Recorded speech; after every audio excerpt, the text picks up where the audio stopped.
আমার প্রিয় সাথী ইমাম হোসাইন ছোটবেলা থেকে রসুল বুঝতেন আমার নাতি ভবিষ্যতে বড় নেতা হবে। সুবহানাল্লাহ বলবেন না? রসুল কেমনে বুঝতেন? একদিন রসুলের কাছে এসে বলে, ও না না, বলো তো তুমি বড় না আমি বড়? রসুল কয়ে, ছোট্ট বাচ্চা আবার বলে কি? আমাকে এসে বলে আমি বড় না সে বড়। রসুল বললেন আমি বড়। হোসাইন কয়ে না, আমি আপনার চাইতে বড়। রসুল বললেন না না ভাই, ছোট্ট মানুষ, তুমি আমার চাইতে বড়, এটা বুঝলে কেমনে? হোসেন বলে না না, বলেন তো আপনার বাবার নাম কি? কয় আমার বাবার নাম আব্দুল্লাহ। হোসেন বলে আমার বাবার নাম হচ্ছে হযরতে আলী। আমার বাবার নাম কি? রসুল বলতেন, ও আলী শুনে রাখো, জান্নাতে আমার বাড়ি যেখানে হবে তোমার বাড়িটা আমার বাড়ির সামনে থাকবে।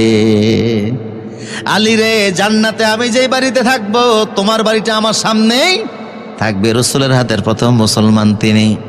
ছোটদের মধ্যে তিনি সর্বপ্রথম কালেমা কবুল করে রসুলের সঙ্গে নামাজ পড়তেন। সুবহানাল্লাহ বলবেন না?